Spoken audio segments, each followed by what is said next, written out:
I have fought very firmly against white domination. I have fought very firmly against black domination. I cherish the ideal of a new South Africa where all South Africans are equal.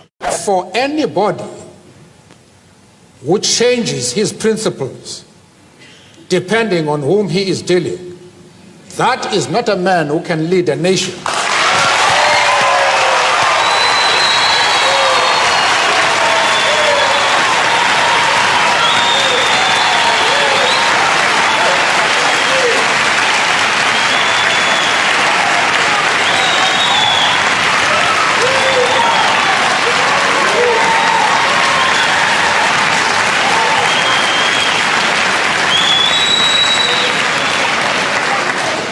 Apparently,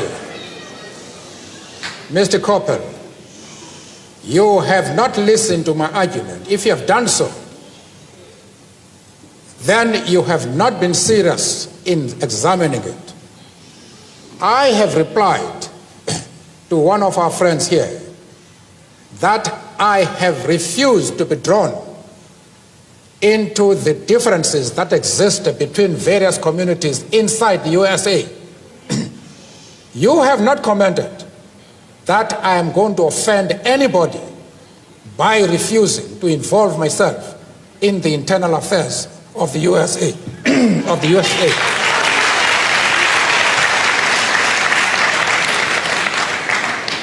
Why are you so keen that I should involve myself in the internal affairs of Cuba and Libya? No. I expect you to be consistent.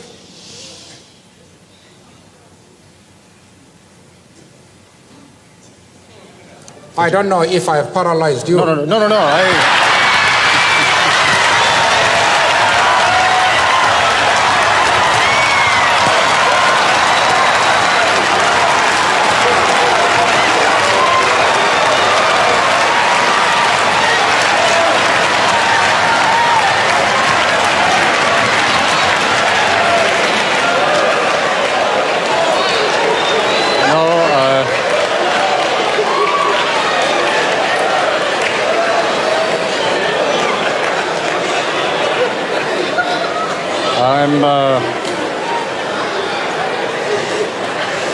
I'm afraid, Mr. Mandela, that paralysis does not set in quite that easily in my case.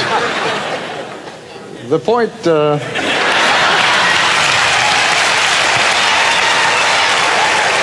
When I phoned someplace in my country and a lady answered the telephone, I then asked, "To whom am I speaking?" She said, "You're speaking to me." I said, "Well, lady, I know I'm speaking to you, but what's your name?" She said, "Who are you to ask for my name? What's your name?" I say, "Well, lady, as soon as you tell me your name, I'll tell you mine." But as we argued as to who should tell his or her name, she became very cross. And she said, "You seem to be a backward person. Have you passed your matric?" Now, matric in our country is a university entry examination. And I said, "Well, lady, you must be very careful.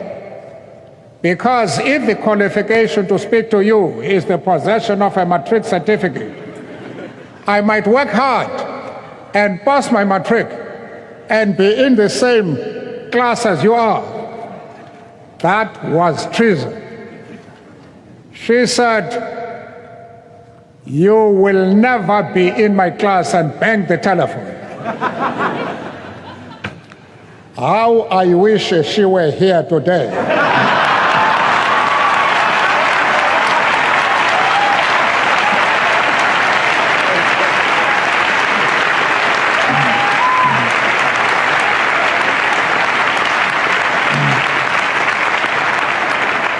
She would now discover that I have achieved more than pass my matric.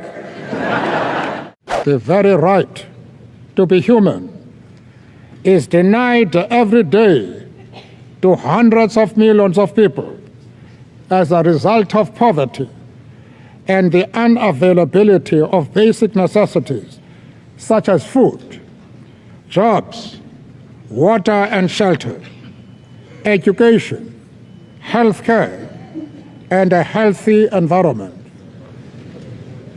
As I sit in Kuno, my village, and grow as ancient as its hills, I will continue to entertain the hope that there has emerged a cadre of leaders in my own country and region, on my continent, and in the world, which will not allow that any should be denied their freedom, as we were, that any should be turned into refugees, as we were, that any should be condemned to go hungry, as we were, that any should be stripped of their human dignity, as we were.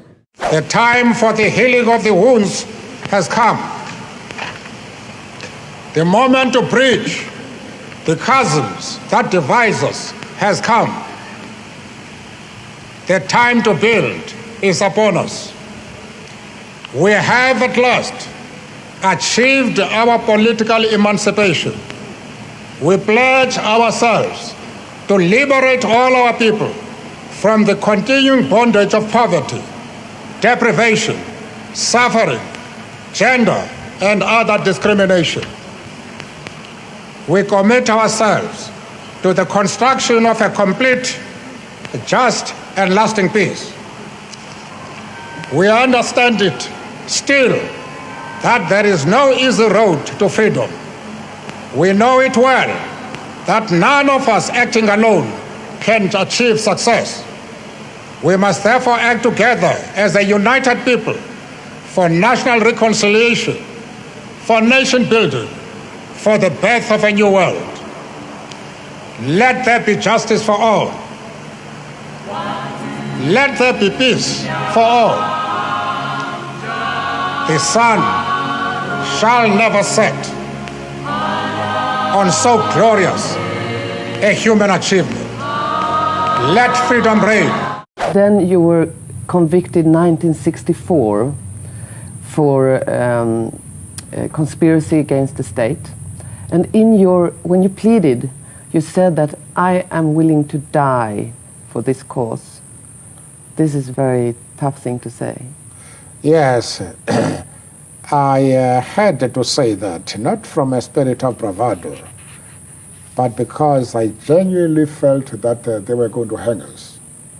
And it is the desire of every freedom fighter to disappear under a cloud of glory rather than that of shame.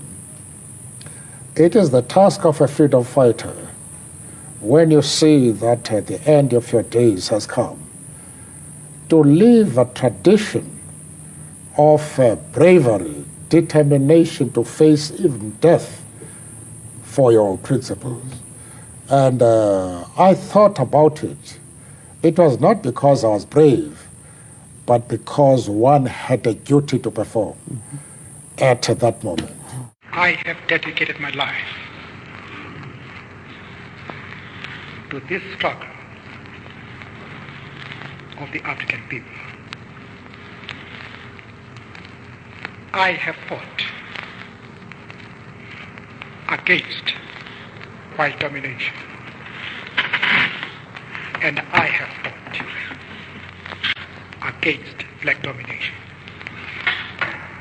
I have cherished the idea of a democratic and free society in which all persons will live together in harmony and with equal opportunities.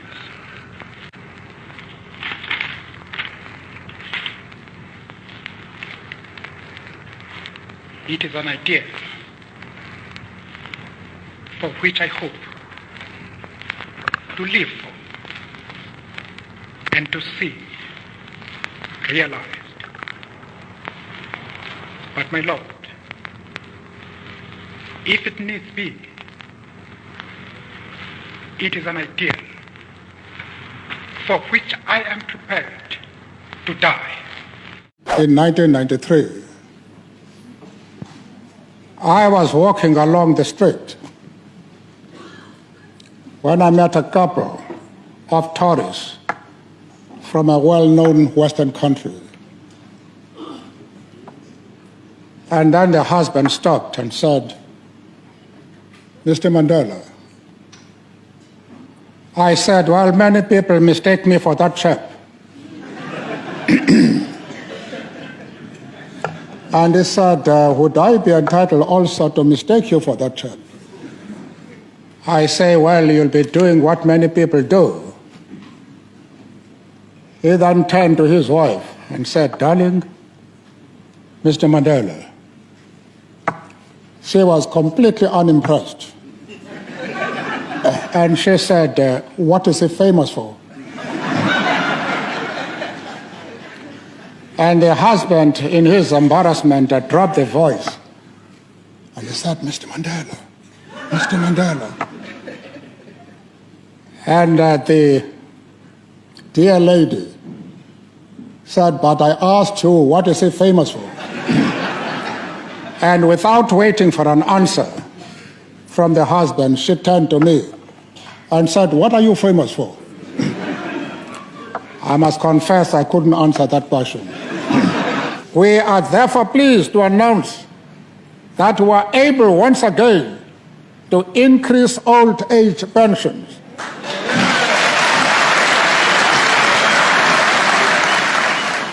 I'm very excited about this.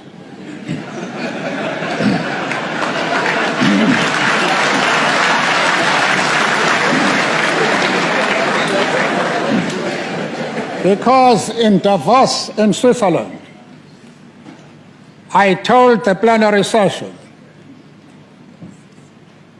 that in a few months I'll be standing next to the road saying, "Please help, unemployed, no money, a new wife,